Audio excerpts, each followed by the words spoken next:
Today's gospel is a continuation of the last 2 days.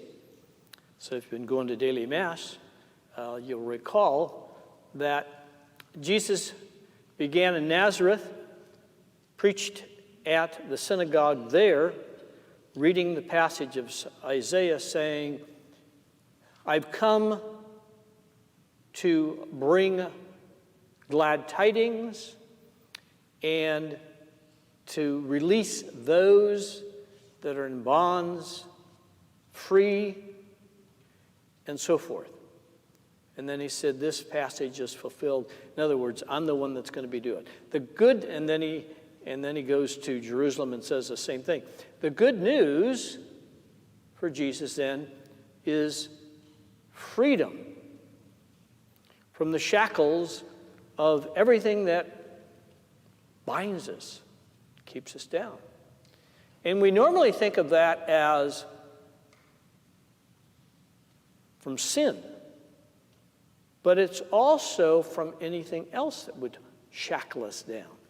So, there's all kinds of things that we can get from reading the scriptures, and when you read the scriptures, something jumps out at you, and then you use this Lectio Divina thing to pray and reflect. Okay.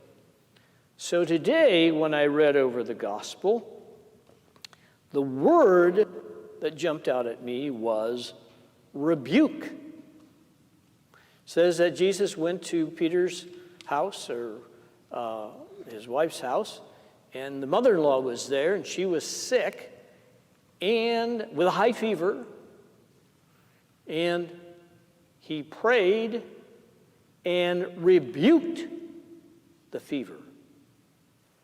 Well, that's kind of odd. Rebuking the fever. So I had to look up the word rebuke this morning. Express sharp disapproval or criticism of someone because of their behavior or their actions. And he rebuked the fever. Well, wait a minute. The fever isn't a person. What was that all about? And then it says people came to the front door and he cured them all. And then he even cast out demons, and it said he rebuked the demons. Same word. Oh, maybe we're getting somewhere now. Is there a connection between physical illness and Satan? There is indeed. Is physical illness good? Nah. Satan good? Nah. Sin good? Nah. Sickness good? Nah. It's not that we are sick because we've committed a sin, but sickness is a result of, let's go back to the Garden of Eden, Adam and Eve, everything was perfect, nobody got sick, and then sin came into the world. And the rolling consequence of sin is disorder. Everything was perfectly ordered back then. But then after sin, everything became a mess. Not just spiritually, but also physically and mentally and emotionally. And so, because of sin entering our world, there is sickness on every level.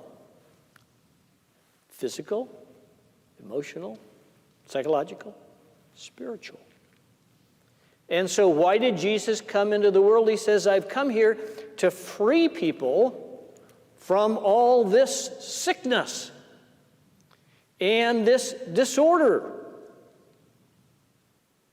And so the first things he did, and the last 3 days are the very first things he did in the first 3 days of his public ministry.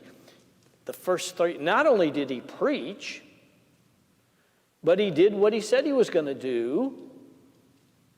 He was going to attack the disorder and the evil.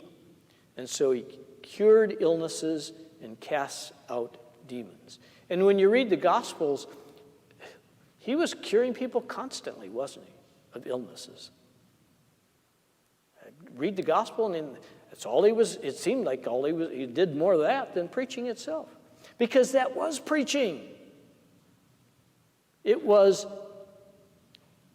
what he was called to do, is to bring about salvation, the bonds that bind us.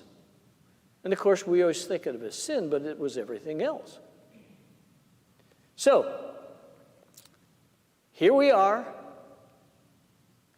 and there's only one who can save us from the chains and the bonds that have come upon our lives. And we always think, oh, there'll be somebody else that's going to create this perfect world. Oh yeah, there's going to be these new laws or this new government, and we'll have this perfectly ordered world. You can't. Because sin is in the world. And you can structure people the way you want. You know how to create the perfect world? Turn everybody into a robot. But if they're human, they're all afflicted by sin. There's only one Savior. And it's not going to be anybody. It's only going to be God. And therefore, we have to start with ourselves. Who's going to save me? There's only one. And that's Jesus Christ. And he needs to free us from all the disorder that's in our lives. And we just get it chipped away. We'll still die with some disorder in our lives. That's why I say purgatory is the greatest blessing out there, because we're all going to need it. Let us stand now for our intentions.